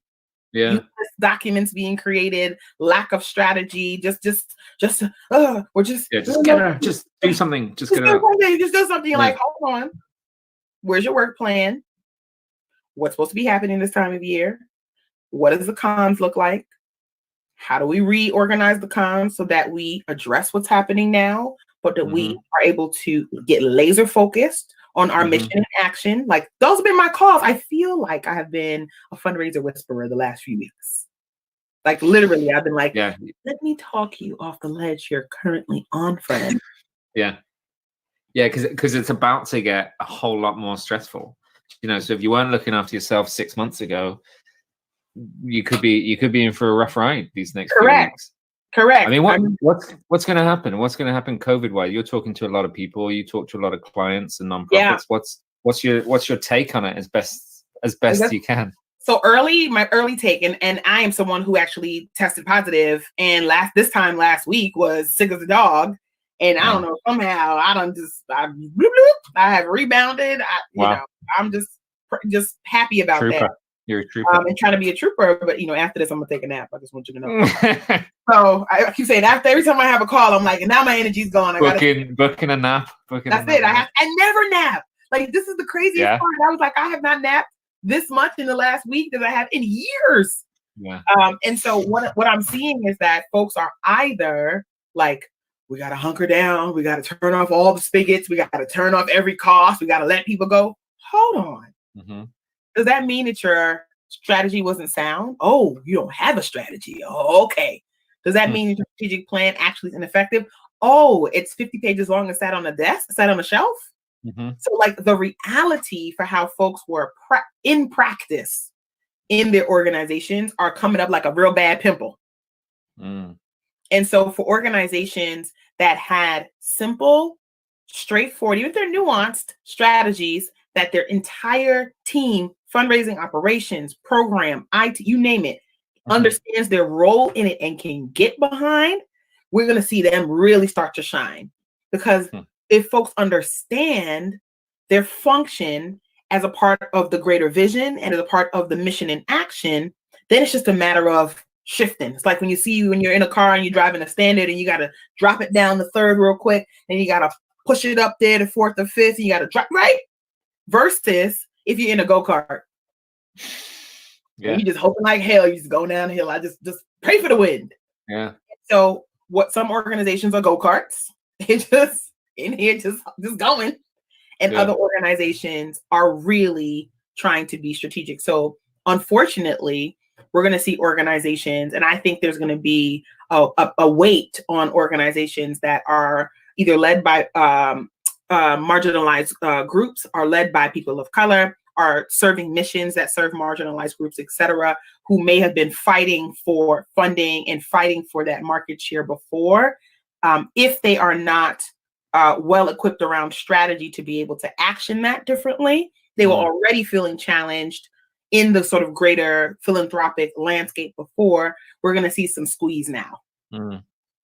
For organizations that already had a large market share, we may not see the effects of their squeeze because by nature, they're just larger in terms of volume, but there's going to be some of that squeeze as well. So organizations that bring in their team members into the conversation early enough and really capture some of that best thinking. And if they don't have the strategists in-house, go out and get folks, not charlatans who are like, oh, you know, I'm hanging out my shingle and now all of a sudden I do strategy. You don't. No, relax yourself. I'm a COVID specialist. Are you? Oh, that's great. Yeah. I have 5 years experience in COVID strategy and all other downturns. Yeah. Oh, you'll see organizations that are thoughtful, their leadership is thoughtful about that, and also gives voice to their employees across the organization, I feel are going to come out very, very bold. Because when you have your team, which is your number one asset, back in your play, you're invincible. You can have the bold conversations with funders. You can join up with other organizations to go and have the conversations with funding entities. You can have a more cohesive message with your donors because you're like, we are lockstep. Get in line with what we have going on because folks want to know what to do. Yeah. So that's what I see. I see it's going to be like a buffet. Wow. And you're speaking at our COVID-19 conference. I am. The fundraising. What are you talking about? So I'm going to be talking about managing your teams in a digital environment. And for those of us who've never done it before, managing yourself, your day-to-day routines, how to govern your time, how to finish your projects when no one is looking. Because let's face it, some of us need the pressure of someone looking to get our stuff done. We know how we were when we were in grammar school and in university and everything else. And now we're adults behave in the same way. Yeah. Okay. We know. And then how to hold people to outcomes, even how to work through when you have performance challenges during this time. And so I'm going to really be talking about what it's like to be a manager and what it's like to manage your time when you can't see, touch, feel everything in person the way you felt like you could a few weeks ago. Because lots of folks were always working remotely. Yeah. Oh, yeah, totally. Yeah, totally. I mean, for some people, obviously things have changed, but for some people, I think it's an easy transition because it hasn't really changed their schedule a whole lot. Maybe kids have changed their schedule. But for some people, they are shell-shocked because suddenly, for 40 years, 30 years, they've been going into an office 9 to 5 every day. And now this is crazy. You know what I think is going to really affect it, and what I'm going to talk about in my session too is relationships. Personal relationships are either going to be the best of times or the worst of times. I literally was like, I have never been so appreciative to be single in all my life. Yeah. I used to be like, oh, why am I single? Where is my person? Now I'm like, hallelujah, there's nobody right now because in my group chat, I don't know what's happening with your friend groups, but in my group chat, Simon, it's a mess. Yeah, it's really weird how like group chats have gone crazy. People are having to interact with the people are interacting with people more, even if they don't necessarily have to. Like a group of my friends from school, they're organizing drinks on Friday, like virtual drinks on Friday. Now I've never spoken to any of them on video call. We just don't do it. We're all guys and we just probably don't bother. We send messages sometimes, but now it's like, hey, let's actually do something. So there's some weird changes in here, which I wonder how much of it is going to stick around and stay even after the offices open back up and everything kind of goes a bit more back to normal. I think you'll see some people who just continue to connect. And I think you'll see folks who are like, we don't got to go out. Just put them on video. I think you'll see. I have friends who are writing things that are like, what are you gonna do to the what are you gonna wear to the grand opening of Outside? Yeah. I literally thought it was like, what am I gonna wear to the grand opening? Yeah. Oh my God. Hello. Hello. Yeah. Oh my Absolutely. goodness. Well, that's cool. I'm glad you're speaking at the conference last year. I always love watching your stuff, and that'll be good. One of the things, in case anyone hasn't noticed, you are a Black woman. You're a person of color. In case you haven't noticed, and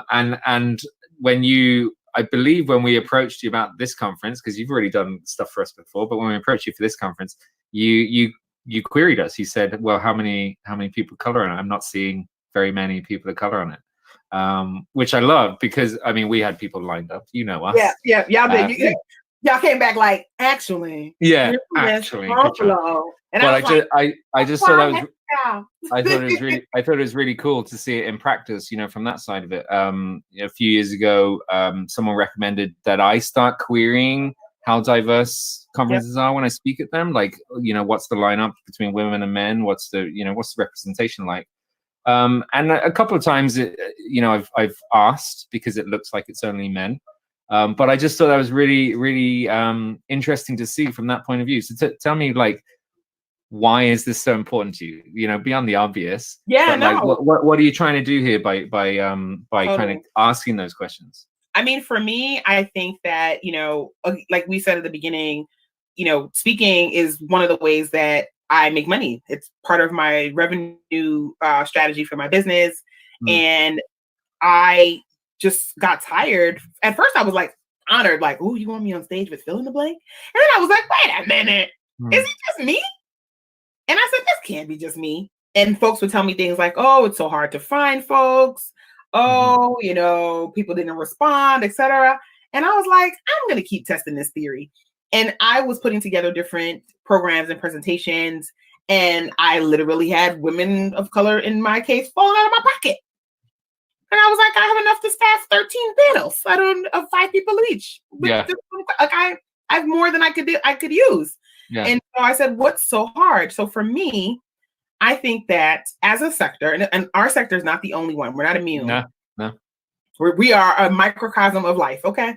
Mm-hmm. And so I would see that it's easier to say that we tried than to actually try. And that we actually feel good about saying we tried, and we get the same high as if we actually did work. Yeah. That makes total sense. Yeah. Hell with that. I want to be your only Black friend. Like, I don't want to be the only one in the crew. I like being in the crew, but I would like to try harder, and so you want to be the best Black woman in there, but you hello, the only Black woman in there. I am the best. I am the best at what I do. There is none greater. My mama told me you have to have real confidence in yourself. And my daddy said, you are your only competition. And when you have gotten that as your 2 frames of reference your whole life, you have to back it up with some good expertise, but you do believe it. But truly, there are lots of really great women, not just Black women, but there are Asian women, Southeast Asian women, Latino women, Indigenous women, women of mixed race, who look like it, who don't look like it, all the things in the middle. There are men, you name it. Just ask folks. And if you're like, I don't know anybody, say, I don't think I know anybody. Like, y'all are not actually in my friend group. And I have said this on stages before, Simon. I've literally said, I looked up and realized that all my weekend pictures, all my friends are Black.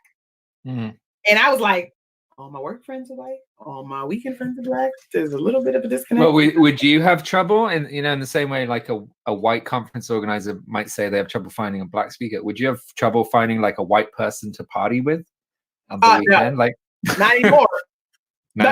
No, you've gone diverse in your social life. And this is gonna sound corny as all hell. So I know people are probably rolling their eyes like, "Oh my God, Kashana." But when I realized it was after AFP in 2017. So after the first year, I spoke a few times, and I realized, and this is gonna sound terrible, that everybody else was going out for drinks, but I was not invited. And I was like, "Yeah, what about me?" Like, I didn't have any friends. Oh, Kashana. I didn't. Oh my God, it was so terrible. I was like, do you not like me? Like, what? And I said, oh shoot, I have actually not built and created and maintained relationships beyond the sort of surface, see you in the hallway, hi. And I have as much of a responsibility to do that as I'm expecting people to do for me. Yeah. And so then I just decided, and you know that I rolled up on you, I rolled up on Nikki, like, I think we should be friends. Yeah, it was great. It's tough. Like, I mean, because like Nikki Bell, she identifies as an introvert. I call myself an introvert. You've introverted tendencies around you as well, and a lot of you do. And I find like the first time I go to a conference, it's very lonely. You know, you often don't know anyone there, and it just feels a bit weird, and everyone seems to know each other. And I often end up like hiding in my hotel room and stuff like that. Yeah, I mean, I think a lot of people do it anyway. But when you go the second year and you see familiar faces, and then the third year, and then places now like IFC or AFP, which I go to a lot, it's like a family now. You know, you go, it's like, and you haven't maybe seen each other for a year. So there's part of that which is just like, it's just hard for all of us to do. But I think, you know, reaching across the line of color, or reaching across the line of gender, or, you know, reaching across those aisles is especially difficult. It's difficult. And I actually feel like I just have to pay closer attention to how people move in their own lives. And so before I'm accepting people on Facebook as my friends, I'm looking at how y'all operate. And before I'm like, yeah, I'm gonna come hang out and have drinks with you, I'm listening to your language. I'm listening to how y'all talk about things. Like, my mind is constantly moving, because I am aware also that folks are looking to me as a signal for what to do next. And that's a huge responsibility I did not ask for. But since we're here, you know, might as well make good use of it. That is my attitude just in general. So I don't speak for my whole race. I don't speak for all Jamaican Americans everywhere. I don't speak for all women who are 40 and single with children. But I do know that I have a voice that people want to listen to. But I had to make a choice about the kinds of folks I wanted to hang out with on the weekend. And so even in my professional life now, that is actually one of the things that is a box I silently check. If I would not kick it with you on the weekend, we ain't doing business together. Like, if I'm not like, I'm in trouble, can you come? And I know you'd be like, what do you need? You need to PayPal it? You need me why you only get in touch with me with this? So I've made that choice, and I know that but I know that everybody's not actively thinking about that. So to your original question about why is it so important for me to raise that as a question in the conference spaces, because how we're learning our information and who we're learning our information from normalizes dominant culture behavior over and over again. And so if we're going to learn how to interface with donors, I want to see folks up there who understand the additional nuance of race, of class, of that socioeconomic difference. I want to understand that you understand how to layer that in to your best practice, because that means it'll work for me, not just for you. If you're talking about leadership, I want to know that you understand that all of these leadership tests we take are steeped in white male leadership. And there's nothing wrong with that per se, but I'm gonna need you to understand it, name it, and know how to flex in it and help me see how I can navigate and fit and move and show up so that I can leverage that knowledge to be able to be the best leader I can be. And if you don't know how to do that, and if there are people on the stage who've had that lived experience, who've made it their business to know how to do that, then what am I actually learning as a professional to move forward? And so it's less about what it looks like, although optics are important, but it's like, do we have people on the stage who bring a variance of lived experience such that I feel welcome and I feel like I'm gonna pay my hard-earned money and walk away from that interaction knowing what I need to do from my seat in order to be a better professional in person. So that's what I think we don't kind of grab on too tight enough, and that's why it's important for me. That makes a lot of sense. You put I'm not going to keep you much longer. There's one more thing I want to ask you about, because you put a lot of time and energy into creating these spaces for particularly women of color to connect. Like you had like networking or networking events lined up for women of color, and you run a lot of stuff purely at that. Does that all fall under your project, the Rooted Collaborative, or is it just? Yeah. So tell us about the Rooted, because this is fascinating. The Rooted Collaborative. So the Rooted Tell me what it is. Of course. So the Rooted Collaborative is a global online community for women of color in the social sector. We believe that all women are leaders, period. And so if you look up any work I've done, it's always me with a group of women, all kinds of women. But I'm a girl's girl. I love my guys, you know, but I'm like, y'all got each other. Okay. And our profession is 70% women. Yeah. And we need to make sure that as the profession is moving and shifting and changing, that we are continuing to make space for women to assume leadership. And so that's a whole different podcast we can talk about. What I notice is whenever there is a movement, if you look historically on any movement that has to do with women, women of color anywhere in the world are foundational to those movements. Then once the movement is kind of set in place and solidified and an agenda starts to bubble to the top, women of color are asked to step aside, get in line with what the status quo is, with what the overall agenda is, which oftentimes does not embrace the intersectionality of race and class and gender in the work. And so when I started to see a lot of work coming up from the association level around women, I said, well, here we go again. So let me get in front of it and start to give voice and create community for women of color to get exactly what I just described a little bit ago about having work that addresses the nuances we face every day to do our jobs better. And when spaces that are designed to be inclusive end up feeling exclusive, then having communities around affinity become that much more critical, because you need that extra battery pack when you got to go in and feel like you're fighting internally and you feel like the job is hard. And so the Rooted Collaborative serves as that place in an online space. We're moving to being a tech-enabled company.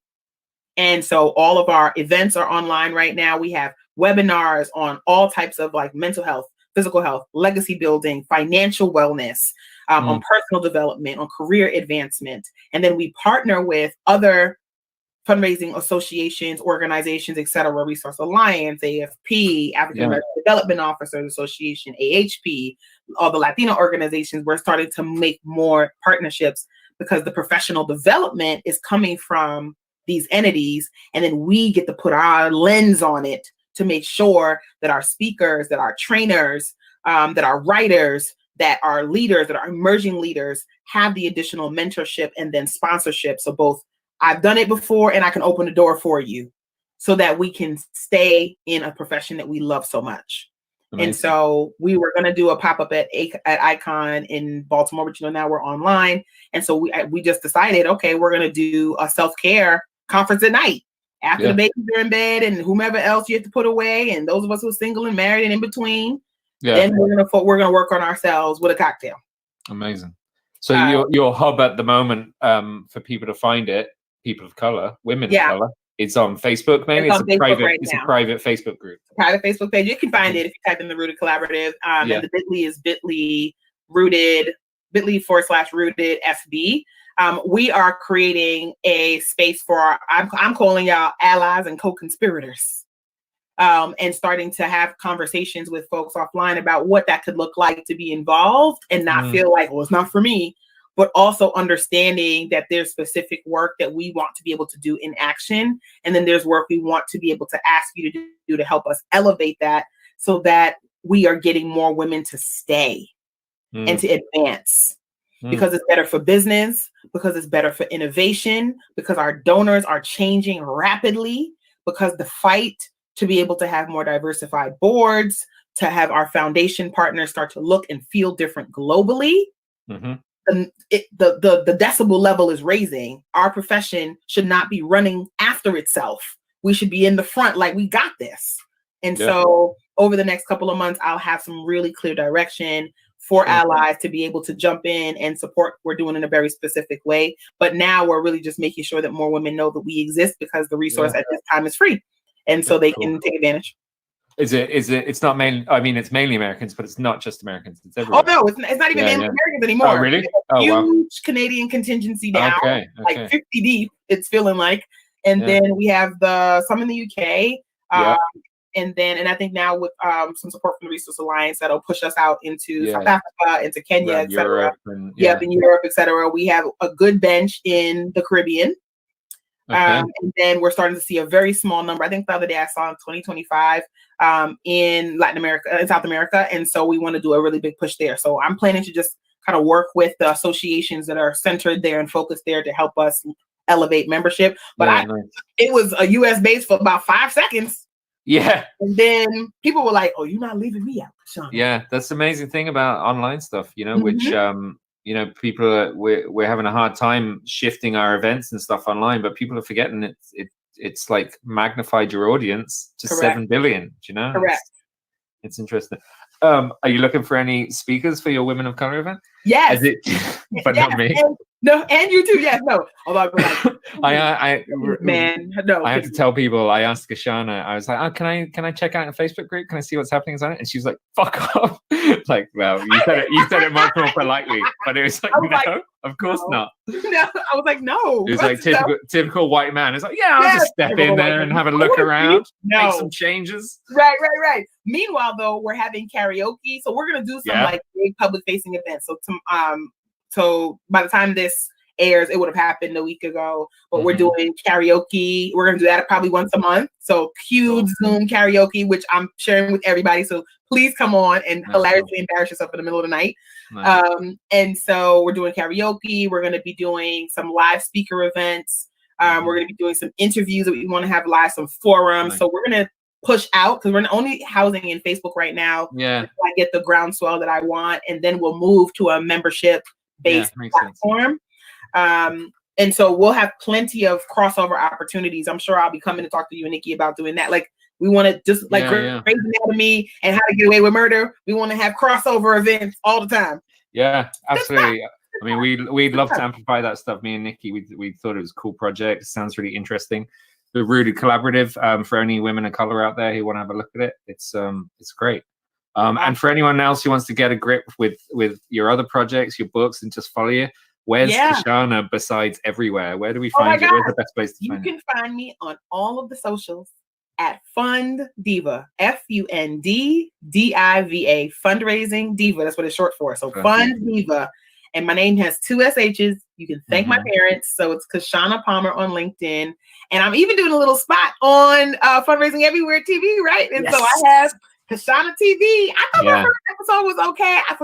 I liked it. I really liked it. It was just really calming. And you know, I mean, because the thing about Fundraising Everywhere TV, this is my theory. This is where I'm taking it. Is like I think we're going to see a growth of background TV. So not like Netflix is so like you have to really concentrate. You're like really, you know, if you miss a scene, it's like, wait, what's going on? It's like it's very intense. Whereas I think now that we're trapped, we want like almost like daytime TV. You know, you want it there where you can dip in for sections, you can kind of half listen and stuff like that. So I had you on in the background on the first episode, and I found it really calming. And I was just like, oh, this is really nice. Kashana's talking to me. You had like a few singy-songy bits, and there was like really a couple bits of advice in there. I was like, yeah, that's really good. I loved it. Good. And I'm glad because I wrote some notes down like, okay, so now I know next week what I want to do. And I was like, you know, just kind of getting my mind together. There'll be gossip. And oh man, I love it. Parenting. Like, I've got we're looking at bringing on as well. I'm not going to say who it is yet, but the four women. And we were talking, it was like it's almost like the View of fundraising. Oh, I love that. I love it.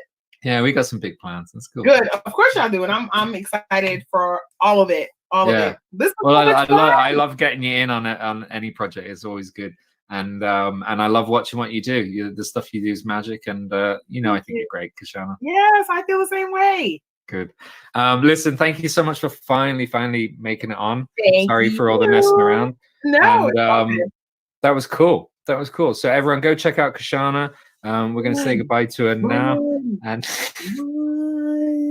will you look after yourself? Because obviously it's strange times. Will you take care? Absolutely. You take care. Look after your family and everything like that. I will. You too. Thanks, Kashana. Bye-bye. Thank you. That was Ms. Kashana Palmer, the legend. And so do go check her out. And that's it. That's it for this one. So take it easy, everyone. Look after yourself. Hi, this is Mo with the Unsteady Hand. I'm here with Michael Taylor, we're going to try doing some videos instead of podcasts because we're a visual organization here at the Unsteady Hand, and we should do visual stuff. So we're going to turn the tables a little bit today. Rather than me interviewing somebody, Michael's going to interview me of all things. See how that goes. I'm not sure what he's going to ask, but we'll figure it out in a second. And we're going to go from there. So Michael, on that note, Michael also has Parkinson's. I have Parkinson's. We have Parkinson's. We do that together. So anyway, Michael, go ahead. All right. Thanks, Bo. First question is, what has been the biggest change PD as Parkinson's has had in your life? Well, PD, for everybody who's paying attention who doesn't have Parkinson's, is short term for Parkinson's disease. I think my priorities have changed. I think things that used to matter to me a lot don't matter anymore at all. And things that didn't matter as much, they matter more. And the things that really matter a lot. Okay. Can you give us an example or? I kind of like your example that you used, which is when we're driving. When somebody cuts me off, that used to piss me off. Now, couldn't care less. Doesn't matter. It's not doesn't matter. So it's kind of mellowed you out. It's mellowed me out, and I think that the things that I care about, I try and make happen harder than I did before, and the things that I don't care so much about, I put a lot less effort into.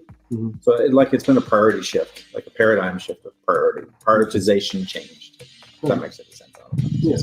All right, this is kind of similar question, but it's what has been the biggest positive change that's come from it? You think mellowing out, or is there something else that pops to mind? I think it's the Unsteady Hand, for sure. I mean, it has given me a purpose in my life. It fills my bucket.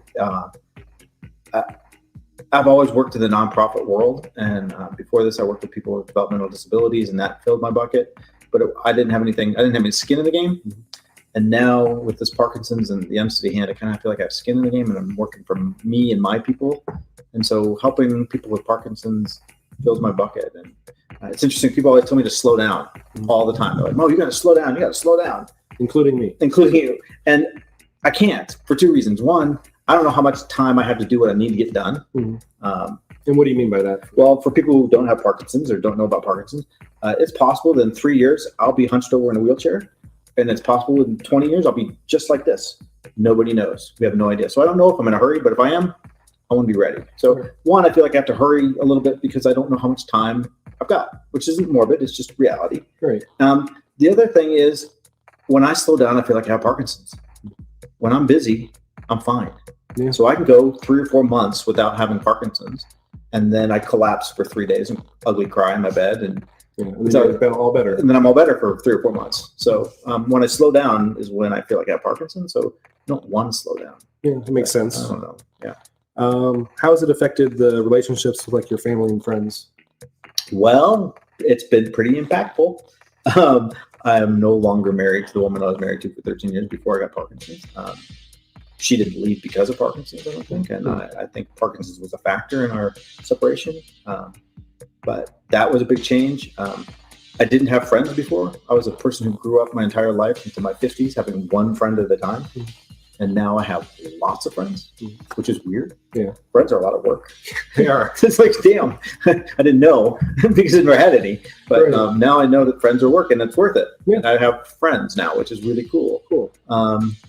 And personally, with the Unsteady Hand, I've kind of turned into a politician a little bit, which is a little gross. I don't really like that. So a lot of handshaking and a lot of schmoozing and a lot of pay attention to what we're doing, please, so you can help us out. And it's a different dynamic in my world. I've always been more in the background, and I've really I'm emerging into the foreground, which is being forced into that role of being in the foreground, which is cool. Right. I feel like I'm doing okay at it.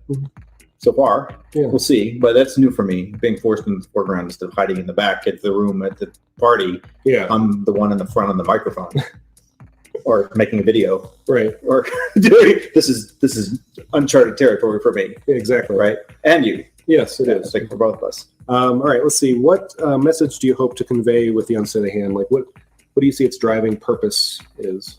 Well, I've got a whole spiel. I don't think we have time for the 3 legs. The 3-legged stool, mind, body, spirit thing. Oh, that'll make a whole new video. But I just want, it's a given that exercise is the only thing known to slow the progression of Parkinson's. It's the only thing. So everybody makes you exercise when you have Parkinson's. That's the thing everybody makes you do. I hate to exercise. I'm trying to do it. But I think there's more to life than exercise, and I think that we can engage our brains and our bodies and our spirits in a way that's through creativity. That can have a positive impact in our lives, as much in a different way, but as much as exercise. And I think that's important. And it gives other people an opportunity who don't necessarily want to exercise or need to exercise, or that we all need to exercise, but some of it's not our focus, right? With Parkinson's, and I'm one of them. Yeah. And this gives me an outlet to feel like I'm doing something positive. It makes me feel better. So I'm hoping I can do that for other people. Cool. Finally, what would be your advice for someone that was recently diagnosed with Parkinson's? Like another young onset, like us. So young onset, just so people know, if you're diagnosed with Parkinson's before you're 50 years old, it's diagnosed as young onset Parkinson's. I was diagnosed at 49. You were at 37, 32, 32. You're 30, 33, 33. Anyway, I don't know where I got 37. Anyway, it doesn't matter. Yeah. Both young onset. I think, I would say that Parkinson's sucks, but it's not the end of the world. Right. That would be my biggest thing, is that it really does. And educate yourself. Yeah. I think that's huge. I think I've spent a lot of time on the internet sifting through a lot of really bad information about Parkinson's. And you go to Facebook and there's lots and lots and lots and lots of really bad information about Parkinson's. So learning to sift through what's real and what's not real, and what matters and doesn't matter to you personally is, I guess to educate yourself and to know that it's not the end of the world. Have a positive mindset. Keep it positive, because it does suck, but it really isn't. I've said this to a couple people, and some people balk and some people love it, but Parkinson's has been a blessing to me. It has changed my life for the better in so many ways. There are parts of Parkinson's that ruin my daily life on a regular basis. But in the big picture, my life is better having Parkinson's. Kind of bizarre to say. I agree. Yeah. Somebody sent me a letter a couple of weeks ago that said, "Dear Mo, although we do not share your love of Parkinson's," and that's kind of how people, I think, see me, as like, I love Parkinson's. I don't love Parkinson's, but I think we can live well with Parkinson's. Like if there was a cure for tomorrow, you wouldn't say no. I wouldn't say no. I don't expect a cure tomorrow, but I wouldn't say no. Right. I'd much rather have somebody come up with something to manage my symptoms better than finding a cure, to be quite honest. Right. That's selfish. I'd rather find a cure for everybody else, but for me personally, I don't think it's coming in my lifetime. But it might. I don't know. Who knows? Right. Michael J. Fox, go, go, go. So I don't know. Yes, I would love it to be gone, but we have it, and we can only do what we can do, right? Yeah. Right. Thank you. That's it? Yeah, that's it. Damn, that was easy. Cool. Well, thanks, Michael. Yeah. So that's it. That's what we've got. We're going to try this. We're going to shoot this off onto the YouTube and the Facebook world. We are at theunsteadyhand.org. If you want to get a hold of me, or you can reach me at mo@theunsteadyhand.org is on my email.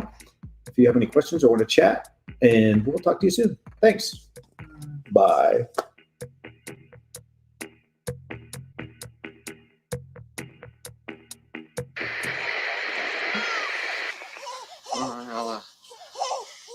Do-do-de-o-do. Good night, sweetheart. Well, it's time to go. Do-do-de-o-do. Good night, sweetheart. Well, it's time to go. Do-do-do-do. I hate to leave you, but I really must say good night, sweetheart. Good night. Well, it's 3 o'clock in the morning. Baby, I just can't treat you right. Well, I hate to leave you, baby. I don't mean maybe, because I love you so. Bo-do-de-o-do-de-o-do-de-o-do. Good night, sweetheart. Well, it's time to go. Do-do-do-do. Good night, sweetheart. Well, it's time to go. Do-do-do-do.